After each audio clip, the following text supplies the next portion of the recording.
Rain on the windshield, red and blue bleeding through like a bad dream. You already know the ending to a kid in a uniform with his fist cocked and my jaw lined up like a target and me saying clear as a bell, "Officer, I'm Chief Cole," and him not stopping, not even flinching, just swinging while the hood hummed under my cheek and the city watched without knowing it yet. That's how it started for me. That's the night the job tested me, in a way the academy never could. That's the night I learned that truth doesn't need permission to show up on camera. It just needs someone to hit record. My name is Langston Cole. 27 years wearing Riverton blue, long nights, cold coffee, too many doors knocked at 2 in the morning, and a belief stubborn enough to outlive trends that a badge should still mean something simple and old school: protect what's right, admit what's wrong, keep your hands clean even when the street isn't, you know what I mean. I was driving home slow, shoulder aching from a week of meetings, a thermos going lukewarm, and a fat manila folder riding shotgun with more weight than paper should carry serial numbers that didn't match inventory. Seized rifles that went missing between a courtroom and a shelf. Signatures patted down to look neat but shaking in the lines. If you knew the men who wrote them, and when you followed those threads long enough, you landed at a name, the precinct said with a smile and a shrug. Sergeant Conrad Hale, a guy who shook hands like a candidate and ordered other people to get dirty so his suit stayed clean. My taillight was dim. I knew it ordered the part, hadn't had a minute to swap it in a normal world. That's a warning and a wave in this world on Maple and Trenton. It turned into a stage under rain, cruiser lights flare, door pops out, steps. A baby-faced officer with the kind of jaw you get when the world hasn't landed on you yet. Ethan Ward, 8 months fresh breath with the sour edge of courage in a bottle hand, riding his holster like the gun asked for attention, flashlight slicing the cabin license and registration. He says I tell him even and calm. "Evening, officer. I'm Chief Cole Dispatch. Can confirm the lights dim. I'm headed home, hands on the wheel, palms open, the exact thing I teach at community workshops, because I still believe being visible can save a life." And he doesn't blink, doesn't even check the radio like he heard me and decided not to. Like the night was waiting on his need to prove something. He spots the corner of that folder, sees storage audit B12. Something tight flickers behind his eyes and the rain gets louder. Somehow. "Step out, sir," he says. I say, "Let's confirm on the radio 30 seconds. He tilts his head toward a future audience I can't see yet, and says it again. Step out, and I do. Because you pick your battles carefully when the other man's finger is flirting with a holster. Because I've told kids from church the same thing, and I don't preach what I won't practice. The hood is cold and the asphalt is mirror bright. And then he gives me this shove that's more message than force, like he's telling me who gets to be who tonight. You feel it in your bones when a kid tries on power like a jacket one size too big. He keys the mic and says a unit number low and crisp, the words possible, non-compliance in his throat like a match head. And a minute later, a second car slides in quiet as a shark. Sergeant Hale Crisp pressed clean boots, clipboard for a heart.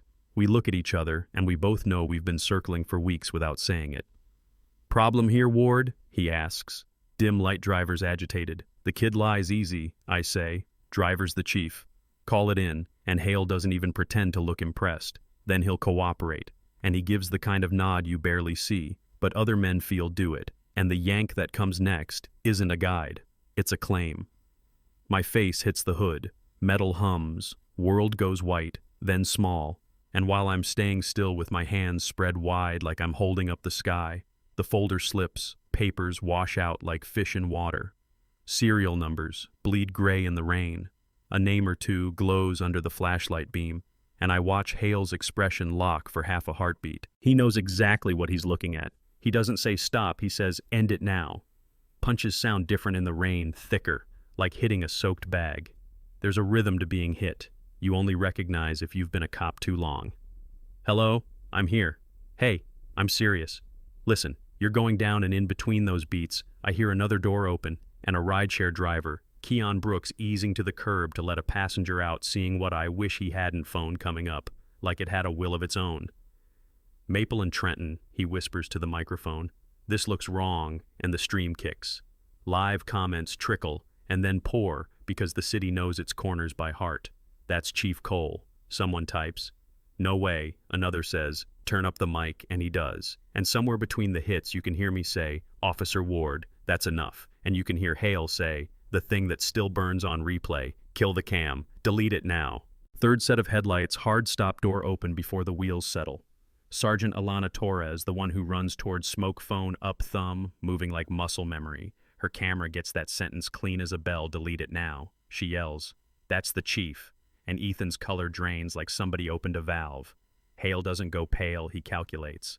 And then there are sirens and hands and a stretcher and the inside of an ambulance ceiling becoming a whole sky while my ribs make breathing feel like a bad contract. I say, "Get Maya," and the world tilts and fades and comes back in cold fluorescent light and antiseptic. Waking up after a storm like that is work. You come back in layers first, the beeps, then the sting, then the hands, and then Maya's face, familiar and fierce tears like armor. "You're here," she says. "You don't get to leave yet." And next to her is Alana, uniform wrung out by last night's rain hair, pulled back, eyes steady. "I recorded it," she says. "I have his voice saying delete it. I copied it twice. I stuck a drive in a deposit box, and I try to nod and my ribs protest, and I tell her with one word at a time, file, locker, storage, and she nods like she already knew and just needed to hear me say it. We're getting the rest. In Riverton, truth moves faster than a press release. It shows up on a bus ride in a barbershop at a teacher's lounge, and by midday half, the city had already watched me ragdolled across my own hood while I said the title I'd earned, and the kid who should have respected it treated it like a sticker. The official statement said, "Traffic misunderstanding." The public answered with an avalanche of laughing emoji and side-eye, and that's when civil rights attorney Avery Grant walked in, like a man who hates that he knows this dance scarf wrapped to guard his scalp from chemo. Voice made for juries and funerals. "Chief Cole," he says, "I wish this wasn't real, but it is, and we have to move now." And I tell him, "I don't want headlines. I want a record that doesn't burn." And he opens his own folder, a pile of prior complaints on Ward that got lost in gray drawers. The word boy typed more than once in different handwriting. Hale's sign-offs on storage sheets that look neat if you don't tally the ghosts. Inside affairs with a captain who golfs on Thursdays and never picks up his phone on Fridays, and Avery taps the stack and says, "We go federal, we lock chain of custody, we wall the evidence off from the department, we treat Alana's recording like gold," and he calls a friend at the U.S. Attorney's office, and the words I hear are clean and simple, "preserve mirror hash," and for once it feels like I'm inside a machine that might do what it claims. Keon gets threats before dinner, anonymous handles that say, "We know where you work, take it down or else," and he looks straight into his front camera with eyes that are tired but steady and says, "If anything happens to me, the full set goes to every newsroom in the state," and he drops a compressed folder to 3 reporters who know Riverton's corners and don't misspell Trenton when they type fast, and then the city gets a second hit of truth from a ghost with a keyboard. Southtown ghost screenshots that read like texts you hope nobody ever sees.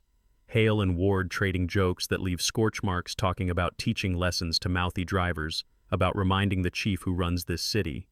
Metadata checks out, and suddenly the mayor, Janet Carlisle, with the practiced smile and the permanent blue pantsuit, is drowning in microphones.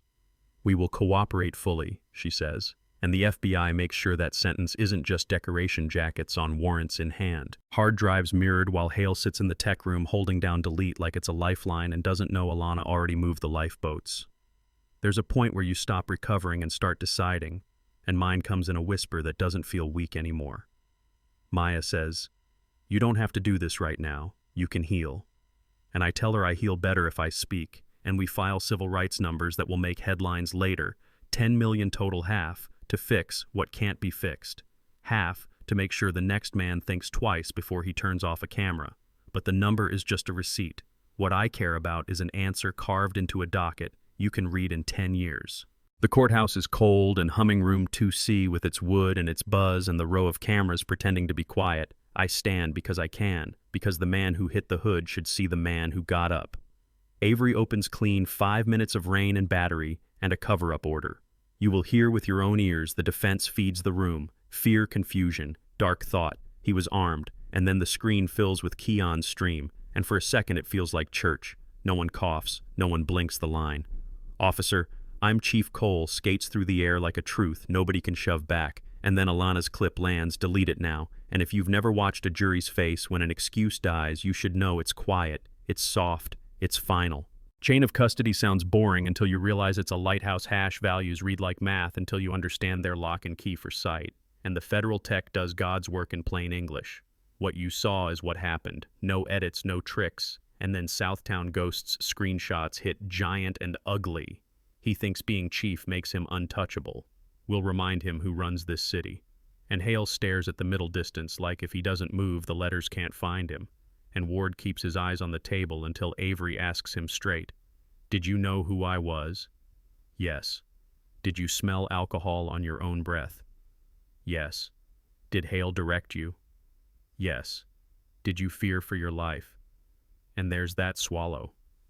The microphone hears no, and you can feel something unclench in the room that isn't joy, it's relief with a scar. I take the stand last because if your name's on the lawsuit, your voice should carry its own weight.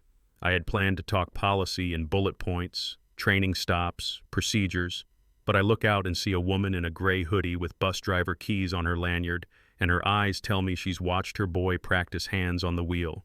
Voice low, 10 and 2. "Yes, sir. No, sir." And I talk to her instead. I wasn't asking for special treatment. I say I was asking for basic. And basic is the one thing you can't always buy in this city. I said I was the chief because I thought maybe it would remind him who he was supposed to be. And if I'm honest, because I didn't want to die on Maple and Trenton under my own hood while a kid proved something to a man who never had to throw a punch. The verdict takes 6 hours and I've sat longer in a duck blind waiting for a shape to move. Guilty for Ward on assault under color of authority and on civil rights and on obstruction. Guilty for Hale on conspiracy and tampering and accessory. The number lands next, and it sounds like a room exhaling 10 million. And Maya puts her hand over her mouth like the weight of the whole year is finally asking to be let out, and Alana lets out the breath she's been holding since the end at now, and the deputies put cuffs on 2 men who wore cuffs for a living, and I walk out into rain that feels warmer than the first night, same sky, different weather. Headlines are loud, change is quiet, and after the gavel falls, we build something with the money that doesn't look like a trophy. We call it the North Star Fund Independent Cameras, where neighbors choose the corners, not brass, not City Hall. Teens trained to record safely and store footage, where it can't be erased by a bad temper with a password. Lawyers paid to show up when a phone is grabbed and a lie starts forming evidence storage audited by civilian eyes with software the department doesn't control. And Alana steps into deputy chief as the first Latina to wear it in Riverton, and she cracks internal affairs like a window stuck shut. Sunlight and fresh air and a lot of squeaking and a lot of people complaining that the draft is cold. Yeah, that happened. Keon writes a book that reads like a deposition with a heartbeat. He visits schools with a stack of cheap tripods and tells kids the phone is the new witness. Hold it steady, hold it high, hold it for your neighbor, like their life belongs to it because sometimes it does. The mayor resigns in a press conference where the microphones feel meaner than usual. Donation trails and contractors and storage logs aren't sexy until you tie them to a face and a night and a streetlight. And I don't throw a party because accountability isn't about burning a man's life down, it's about turning lights on in rooms everyone uses and paying the power bill on time. I get invited to a national conference and say the same sentence I've said for years, but with more gravel in it. We wear this uniform to protect what's right, not to hide what's wrong. People clap because it sounds good. And in the hallway afterward, I watch a young officer slide a body cam battery out like a magician pocketing a coin. And I want to stop him. Want to deliver a sermon, but I don't. I make a note policy, is the sermon that stays preached even when nobody's listening. And culture is the quiet thing you build with 1,000 small choices. I go back to Maple and Trenton because the body keeps its own calendar. There's a mural there now, an outline of a man with his palms up under a street lamp. The rain painted gold instead of silver. A quote at the bottom. I didn't choose and wouldn't change. The lens doesn't take sides, it takes notes, candles, sometimes folded vigil programs, sometimes teenagers on bikes who stop and stare and then ask me if I'm really me, and I tell them, yeah, that happened. And I watch their faces calculate what it means to live in a place where a chief can get beat on a hood, and the city can watch and do something besides shrug. I see Ward from a distance once after he gets out. Beard-grown eyes older than his age, standing in front of the paint with his hands in his pockets like he's trying to warm them on something that won't heat. He doesn't see me. I don't say a word. I don't feel victory. I feel the weight of a scale that needs a finger on it every day. Or it tips back to what it always was, and I go home and sit with Maya and we talk about ordinary things because ordinary is a luxury some nights. The city makes October 17th. North Star Day schools do assemblies. Officers visit community centers without a press release. A new mayor says the right sentences and then signs the right forms, and that's what matters. And we stand by a podium on a cool evening and I say one thing that isn't in the notes. Every city has two lights, blue and red. One should warn, one should protect. And somewhere along the way, we let them blur.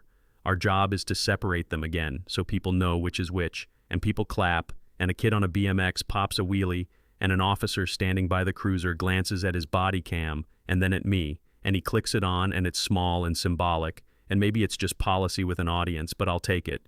That's my story. Not a victory lap, not a pity party, more like a ledger entry with ink that won't fade, and if you stayed with me this far, you're part of it now. So tell me where you're watching from and what time it is, where you are. Tell me if you've ever watched a stop that didn't look right, and what you did tell me if you think body cams should auto-upload to a server the department doesn't control. Tell me if you think 10 million is justice or just a receipt. Tell me if you believe the phone in your pocket is a witness or a risk. And if you've got a story where someone finally told the truth and the room got quiet and something changed. Put it in the comments because we read them, and sometimes we learn something that makes tomorrow different from yesterday hit. Like if you think the lens should stay honest and the badge should stay humble. Subscribe if you want more stories told straight with names and places that feel like real streets. Share this with one person who believes the system fixes itself because it doesn't. People do, and sometimes when the rain is heavy and the lights are loud, a stranger with a phone does too. You know what I mean?